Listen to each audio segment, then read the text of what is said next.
Okay, hi everyone. Thank you so much for being here for our career conversations with our younger alums. To remind you, this year we're focusing on GA alums who have been out of school, out of GA 10 years or less. And one of the reasons why we decided to do that is because they're not so far removed from where all of you are sitting right now. And they have some very interesting stories about college and launching into the world and finding their passions and taking risks and really forging who they are in their 20s in a way that some of our folks in the past didn't necessarily address because they were a little bit further along in their careers. So tonight we have Ben Ritz, class of 2013. Heather is going to, Ms. Durkin is going to introduce him. And after the introduction, Ben's going to chat a bit. Ms. Durkin and I might jump in and ask some questions along the way. But what we'd like all of you to do is drop your questions in the Q&A, because after about 30 minutes, we'll be calling up those questions one at a time, and Ben will hear from you. Ben will address those. And then, as always, we'll send out a document early next week that has some details about Ben and places where you can connect with him and see some of his work. He's doing some very interesting music composition, which he'll tell us about shortly. So I'm going to turn over to Heather Durkin. Heather? Thanks. So thanks so much for being here, Ben. Ben Ritz is class of 2013 from GA, and he is joining us to talk about the intersection in his career of music and sales and social media, and how that all comes together and how he got to that place. I'll let him talk about the majority of his college and professional path, but I wanted just to dip back a little bit to his GA times. He was at GA, like I said, class of 2013. When he was a senior, he was the prefect of Roberts House. He was also a runner for all of upper school, for sure. Did you run in middle school as well, Ben? I ran in 8th grade as well. Okay. So Ben is well known in all of the history of running at GA for his successes in cross country in the fall and track in the spring. He was also the captain of the team for both those sports. In the wintertime, he swam because he needed more endurance training. And he was also the captain for the swim team in the 2012-2013 year as well. He's the oldest of 4 Ritz boys and the son of our very own Miss Sarah Krupnick Ritz. And we are pleased to have you here, Ben. I'm going to turn it over to you from there. Yeah, thank you for that. Thank you for that very kind intro. It feels so good to be, talking to folks at GA or involved with the community again. It's been years, and I'm really excited to kind of give a rundown a little bit of what I've done since graduating GA, and also just a little bit of advice in terms of finding a career, what's worked for me, what hasn't worked for me. I'm going to be really honest, and yeah, I hope to make it a conversation. I'm really looking forward to answering some questions at the end, and also having a conversation with you and Gabby, Heather. So yeah, again, thank you. I can kind of start by giving a little bit of GA background about my experience there, a little bit of college background, my experience there, and then also some of the ways that I found my path in terms of choosing a career after the fact, and where I kind of found myself after frankly kind of doing a lot of different stuff and not quite knowing at first which direction that I wanted to go in. I think that there's a real emphasis and pressure as young people to know exactly what is going to be perfect for you before you've necessarily tried everything. And it can also be hard to try everything sometimes, but I kind of want to towards the end get to an idea of how we might be able to do that as young people in the workforce, and give you a background of how I'm kind of trying to approach that now. So some of my background at GA has been touched on at this point. I started going to GA in 7th grade. I was on the swim team, I was on the cross country team, and I was also a musician at GA. I've played the cello my whole life, and orchestra was actually a huge part of my life at GA. And, frankly, kind of an escape, a really nice, calming escape, despite the, necessity of practice, rigorous practice. I found music to be a real kind of area for me to reflect, relax, and practice in a circumstance where individual performance wasn't always the end goal. And I really enjoyed my experience on the swim team because it taught me, frankly, hard work. It was very rigorous training, and I enjoyed my experience on the cross country team for the same reason. And I had a lot of fun. The main takeaway of all of that is that I had a lot of fun learning what it is to be a part of a team, which is a necessary skill for a lot of areas that you'll kind of approach in your life. Towards the end of my career at GA, I ended up going to school at Columbia. And when I entered Columbia, I had a very clear path of what I was going to do. I was going to be an incredible runner. I wanted to make the Olympics. I wanted to study economics. And I didn't really, music was like a fun hobby, but it definitely was not a main focus. And I started at Columbia, but they didn't tell me about econ is that you have to be, really, really good at math, which frankly, not my strong suit. So I, really kind of cycled back to a lot of the stuff that I was passionate about in the classroom at GA, which was history and English, and learning about that, those subject matters in a historically contextual way, and which led me to anthropology. And anthropology is the kind of study of people, kind of asks the question, for all of for the known truth that we're all, biologically really similar, what explains the differences that we have in the world? And one discipline within that field is called ethnomusicology, which basically asks the same question, but asks, well, why do we make different music if we're all biologically really similar? And through that first class that I took in ethnomusicology, I kind of rediscovered my passion for music making, that kind of fortress of solitude that it gave me when I was working really hard and, kind of needed a space to think and breathe and create.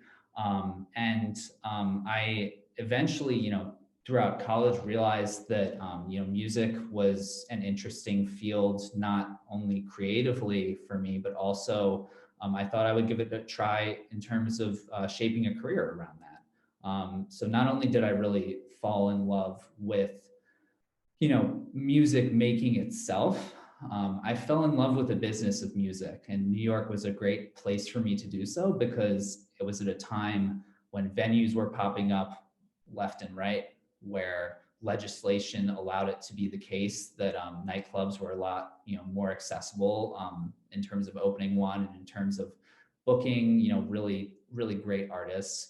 So I ended up actually, my first role in New York was during college. I had an internship at this venue called the Poisson Rouge, where I was on the marketing team there. And I was actually managing the social media account, excuse me, for the company, which, how social media has factored into both my life as an artist and business life. I'll come back to that later, but that was the first kind of role that I had where I understood, music outside of the realm of the music making process. I understood music as a business, and most importantly, I understood musicians or venues as businesses in and of themselves, faced with the same demands made by the market that any business you can think of is made.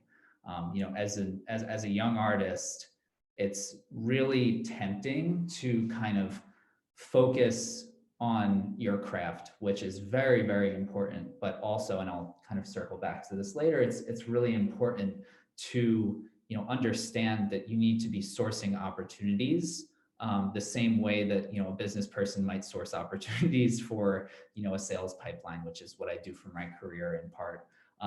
But anyway, I can kind of continue talking through my career, searching for a role in music that fit me.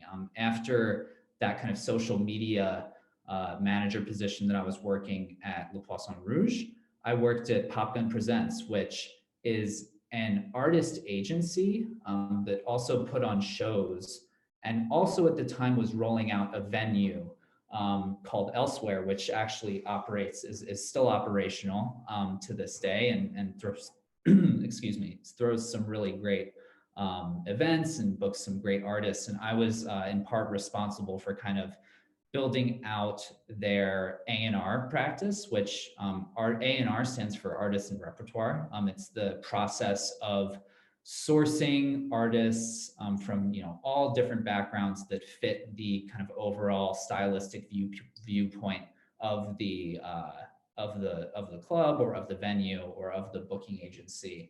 And a big part of that is the sort of you really develop, not only are you kind of cherry picking artists, you really develop a relationship with the artists and counsel them on what the best business decisions they can make are. So that was a big kind of learning experience for me. And it was also a really cool experience. It was my first experience working for a small business that had just received a solid amount of funding from a group of people who were focused on funding music projects like that. So there were a lot of resources, a lot of people learning on the fly, and a lot of opportunities for me to learn stuff as well, which is a great kind of situation to be faced with as a young person in the workplace. And then after that, I had kind of gotten familiar with the music industry in New York. I had my bearings in terms of what the industry looked like. And I really wanted to pursue kind of my dream job, which my entire life, I've loved this label called Warp Records. And there was an opening for an A&R position there. It was a very kind of hard role to get. It was a long process, but eventually I got the role.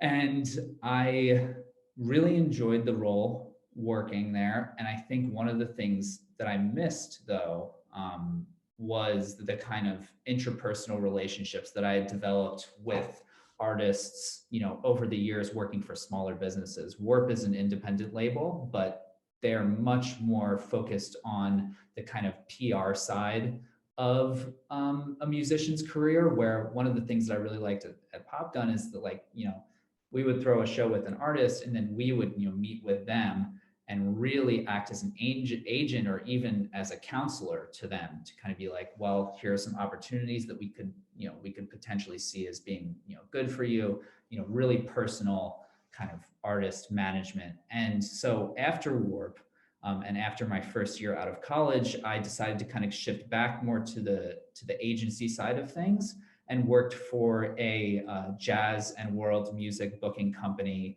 called Epstein and Company. So, there I represented artists like Delfeo Marsalis, who's Wynton Marsalis's younger brother, who's an excellent trombonist.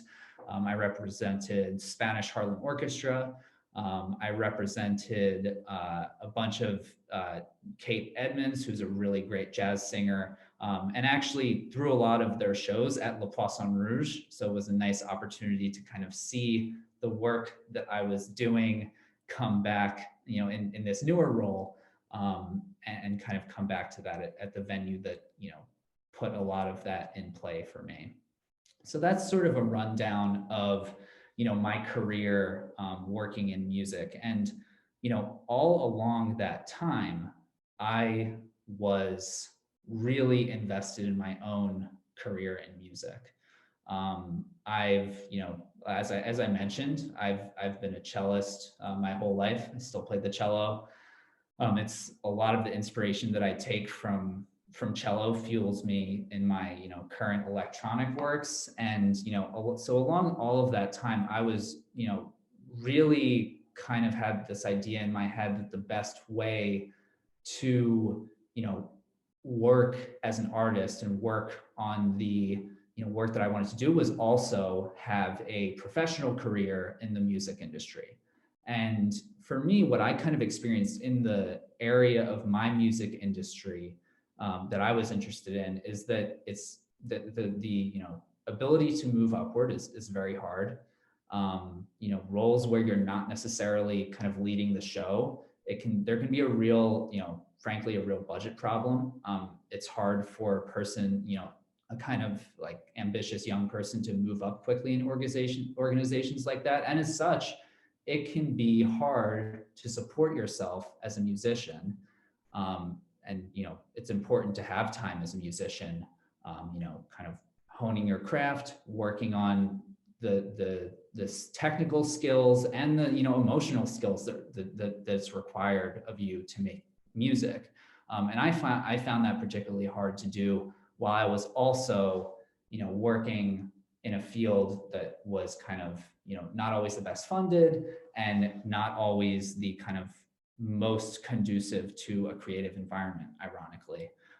So I decided to take a lot of the skills that I had learned over this career in music that I had built and leverage them into a more, what I thought at the time was like, oh, this is going to be my, more boring or corporate job, which is a role in sales. But what I've actually learned in my career in sales is that the skills that I was honing as a musician and in the music industry, which is essentially taking opportunities that come up and really jumping on them, owning my own pipeline of opportunities, and really seeing how all of these small businesses have really developed as entrepreneurial enterprises kind of led me to see all these parallels in what I'm doing now, which is essentially kind of owning my own business within a business, and what I was doing before and what I still do now as an artist, which is very much owning my own business as an artist. I can tell you I had the kind of delusion as a younger artist that opportunities would just fall on my doorstep because I was working really hard, learning my craft, and it would just great things would happen to me because of that. And I'm not saying that that's not an important part of the process, but something that's also very important is doing your own outreach and making sure that you are seizing opportunities as they come. If there's a label that you want to work with, or an artist that you want to work with, or a skill that you want to learn, and there's somebody out there that can help you, kind of hone in on that, jump at the opportunity to work with them. Find their, details wherever you can, message them, and don't be afraid to kind of be, put yourself out there in that regard. And, I would say that a lot of the results that I've seen in my music career, they do have a lot to do with my, investment in learning the technical skills and my investment in, my art and the graduate school program that I'm in now. But a lot of that also comes from not being afraid to, reconcile the stuff that you've learned, in your traditional career and, bring that into your artistic practice, which part of your artistic practice, any artist you talk to, outreach and, developing relationships with both people who can teach you, people who can fund you, and for people who can enable you to see the vision that you want to put out. Not only see it, but because you see it, you want it out in the world. So people that can help you put that out in the world, I think it's a really important skill to hone. And one of the things that I've done a lot of different stuff, and even though I see a question that's come in here, but let me so actually this is a great question that I can kind of sum up what I've been talking about here in terms of how do I balance my art making and my work as a sales director and how they connect. I think for years as an artist, because that's what I really wanted to do towards the end of college, was work in the arts exclusively. I thought that there was no way that I could be an artist and also have a more traditional career on the side. I thought it was a compromise, actually. I not only thought it was a compromise, I thought it was phony. I thought it was just not what I should be doing. But I will say that the time and energy that having a more traditional role has afforded me and has enabled me to both develop relationships with other musicians, to work more on my art on my own time and not on somebody else's time. It's been really good. And I'll say that I think that there's the pressure, especially on young people, to kind of find a path. And that once you find a path, like, you can do anything, you just find a path, you pursue it, and that's the thing. But what's kind of cool is that if you start thinking about your career and your artistic pursuits in terms of what parts of my personality, because we hopefully we get to a point when we kind of know ourselves a little bit more, like, what parts of my personality can I see in all of these different roles that I could pursue? Not only roles, but areas of my life I could pursue. Like music, I'm a creative person, I know that. And music really facilitates that for me. I'm a person who likes to like zone out sometimes and chill, and then organize those zoned out thoughts into a creative composition. That's where music kind of picks up the slack. I'm a social person. I have tons of relationships with musicians where those are impossible without that focus on music. But on the other hand, I'm a very competitive person. I'm a very kind of relentless person, and I'm a very results-oriented person. I think as an artist, there's a temptation to see concrete results at every step. And it can be hard to see that, and it's not always the best field to see that. But sometimes, I'm an athlete, so I like, running a time, seeing the results. And sales has really allowed me this sort of pursuit as well. So it's nice to be able to have those different parts of you, compartmentalized in a healthy way, in different spaces, so that you can do both of those things and honor both parts of, all parts of your personality, to the correct degree in all areas of your life. So that's kind of the overall summary. I'd love to, answer some of these questions if it's okay, or Gabby. Yeah, I thought I would call some of these questions up. Ben, that, we could talk to you forever on this, because you're talking about the intersection of so many different things that could each be its own topic. But there are two questions here, and I have one of my own that I'd like to throw into the mix. But I think you've talked about this a little bit, but someone's asking about what your goals are as an artist / business person moving into the future. Let's just put some numbers on it, since you're a results-oriented guy. So 3 years out, where do you want your music to be? 5 years out, how do you see that? Yeah, absolutely. I think in terms of music, my main goals have to do with playing certain shows or certain venues that I went to throughout my life, which luckily in New York, I've been able to do that at a lot of the venues that I kind of grew up in the city after college, really loving, and I've been honored to do that. But I'd love to tour. There are, clubs and venues in Europe that I love, clubs and venues in, East Asia and Southeast Asia that I love and, have explored. So, that's kind of the most concrete goal. And also, I think it's important, I think it's kind of a general piece of advice for an artist, but I think it can be tempting, especially as a young artist, to like think that there's going to be this moment where you just like, everything becomes easy, you're finally recognized, and like, yes, like I knew it would pay off. And that's great if it does work like that for some people. But I think that, one goal to have, I have a sort of goal for myself, like, if I'm putting something out every 2 years and I feel really good about that, and I can generate some more opportunities for myself outside of that release through that release, that's kind of a working goal for me.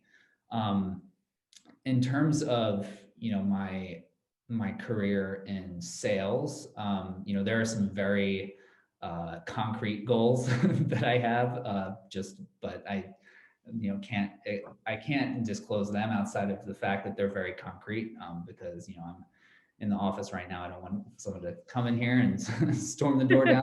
You can't share. Get you in trouble. But I do have. As a salesperson, you have very concrete goals. Like I said, it's running a business within a business, and one of those goals, the same way that you go to an investor and say, this is what we've accomplished as an organization. Can we have more resources? At the end of every quarter, go to my boss, who's sort of like my investor, and say, this is what I've accomplished, this quarter. Can I have more? So my goal is to, for the rest of my career in sales, is to hit the, benchmark that they've set, and then eventually, help other people hit that benchmark and, attain financial independence for themselves through that. Yeah. So there's a couple questions here about your music, which I just want to put a pin in for 1 second and ask, what exactly are you selling when you sell? It's an excellent question. Yeah, I just, tell us a little bit about that. Excellent question that I definitely should have touched on when I glossed it. There are companies out there that are, curious about what people are saying in regards to their product. And historically, that's been, mostly sourced through consumer insights surveys, but now in 2021 or 2022, we have not only the entire internet, but the entire space of social media. Listen First is a company that focuses on social analytics. So we sell data organized in a platform to marketers who are looking to inform their business decisions and their marketing spend decisions based on what people are saying about their products. We have people who use the tool in the financial services space who are looking for new companies to invest in. We have people in the media and entertainment industry who are looking to see how people are receiving a certain series. Like we work with Netflix and Apple TV and a bunch of originals producers in that regard. And so we work with a bunch of people to provide them analytics when it comes to what people are saying about their product on social. Yeah. So this makes a lot of sense, because if you know how leveraging social media insights helps a business, of course you would be able to apply it to your own social media outlets and other places where people can find your music. Definitely. I mean, I think it's helped me, and it's also something that I saw, as somebody who was working in the music industry. I think that the more you can develop your brand as a musician, and the more opportunities that you have to be selective about those opportunities, because obviously it's important to kind of, it's important to take opportunities that come your way, but it's also important to have a certain standard and a certain image that you're trying to convey through, your product or your kind of music as a whole. That's not to say I don't want as many people as possible listening to my music. I do. Right. But I think social media can be a really good space to kind of, not only announce upcoming projects, which is great, but also to cultivate an image. Because as a musician, as a consumer of music personally, it's not always only been exclusively the music that's gotten me into a musician or a genre. When I have thought that to be the case, I've just been wrong every time. It's always a kind of coherent and cohesive project of, the visual aspect, the kind of linguistic aspect of how you're positioning yourself, how you're talking about yourself. It's important, and social media is a good venue for that. Yeah. Sure. So we have two questions here.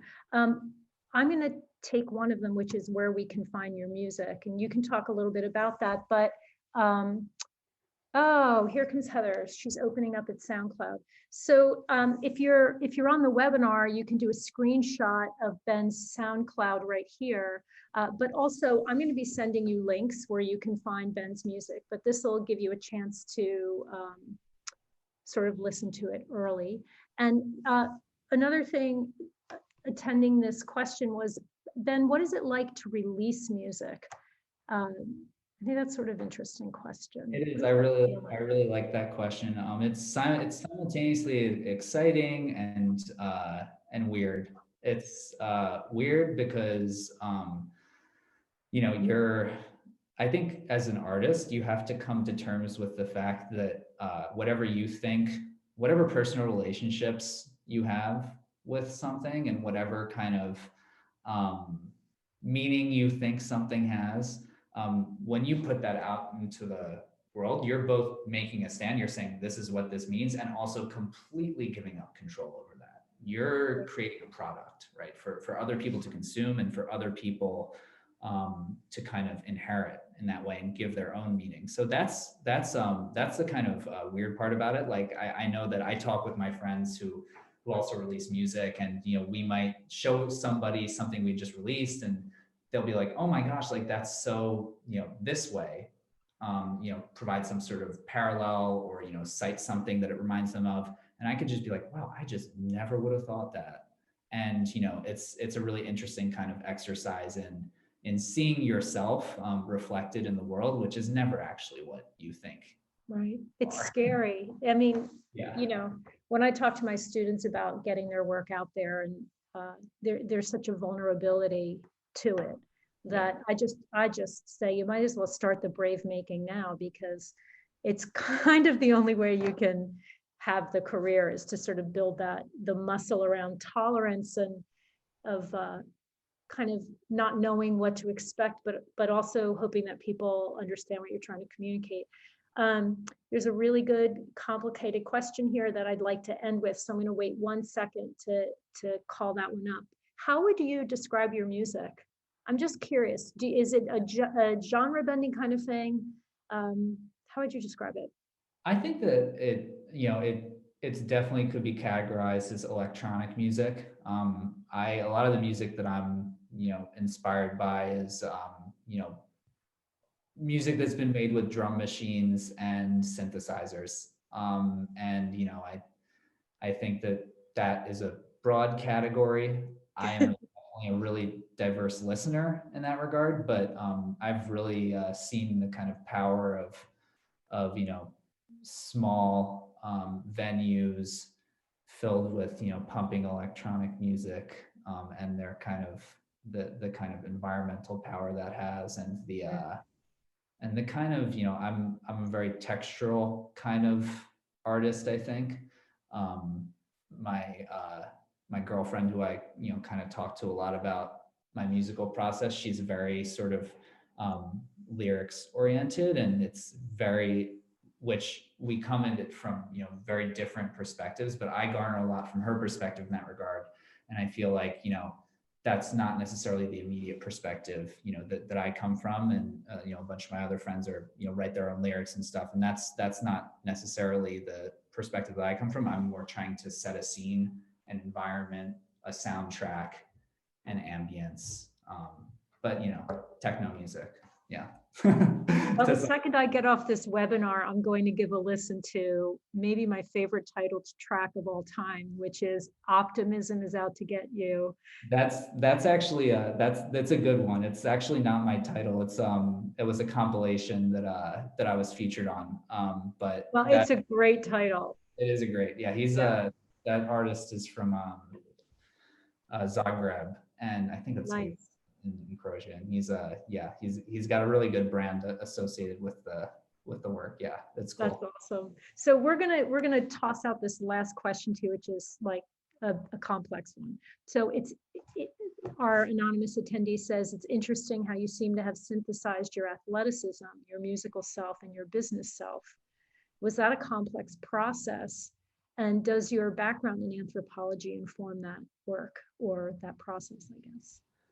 I think that in terms of it being a complex process, I think that it's the only complexity to it is the time that it takes to figure out how that works. And I also think that it's not like a destination that I've reached necessarily. It really is an evolving process that comes with, seizing what opportunities come my way, and really has heavily to do with what I'm feeling at the moment. That's like a very vague answer to a very broad but specific question. So it's a kind of a tricky one. But and in terms of anthropology informing that, I think I can give a little bit more of a concrete answer on this. I think that something that I learned studying anthropology in college is to be able to look at something beyond whatever kind of inherent cultural baggage we might come to the table with. So, instead of looking at a problem or seeing something that bugs us and being like, oh, like, why would somebody do that? Or why could you do that? Those are the most exciting areas in life to kind of be like, Interesting. Like, you don't have to have a conversation about it, but you can at least, because that might not always be feasible, but you can at least for yourself be like, that is just so different than what I take for granted. I wonder how that relates to things that I do, because we're all humans.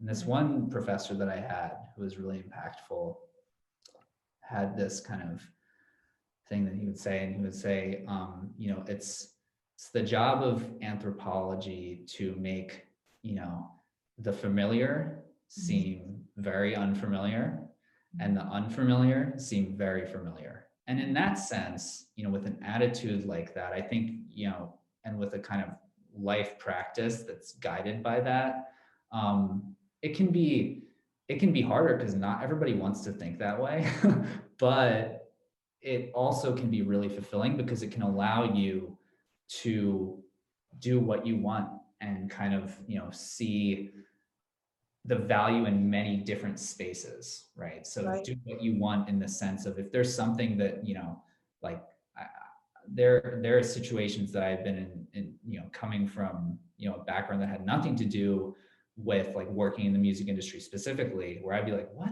what the hell? Like, why is this practice like this? But instead of doing that, being able to break down, like, and understand what's going on and, really just like understand people, I think it's a helpful outlook in terms of jumping between a bunch of disciplines, which is necessary for me, at least, to fulfill kind of the emotional needs that I have and that I can get hit from the workplace. Yeah.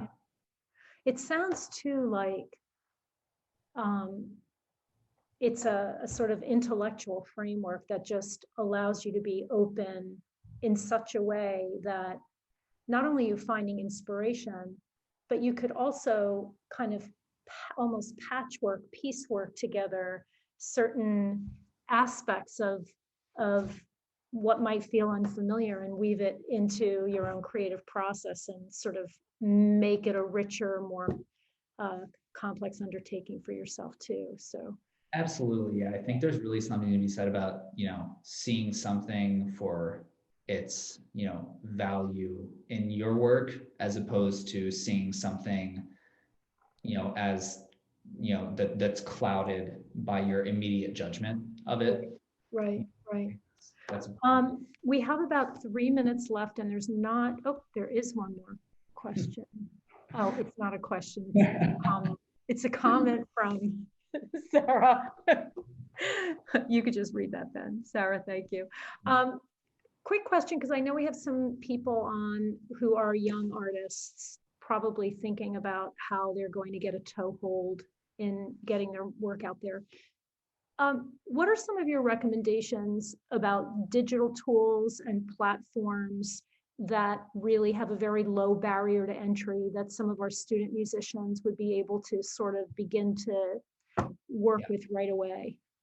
if you learn a tool like, I don't know what everyone's mediums are, but if you're a musician, if you can learn a tool like Ableton or Logic or Fruity Loops or any of these, or FL Studio as it's now known, like any of these tools that are can be tough to find for free for the full versions, but you can find for free for the lower kind of offerings that do a lot. If you can learn that up and down, you're not only going to be more qualified than a lot of the engineers that I've worked with, you're going to be more qualified than some of the software salespeople that I've worked with. And I'm not just saying that, it's really, I'm saying that to emphasize the power of committing yourself to learning a sophisticated tool like that, because really when you're a musician, you have this incredible opportunity to, learn by doing, right? You're not sitting there reading a manual and being tested on it after the fact. You're like, I want to make this sound. How do I do that? And, just follow those urges. It'll lead you to the right spaces in terms of the tools that you want to use. Awesome. Ben, we can't thank you enough. We're coming in right at 6. We're getting so good at keeping these conversations to time.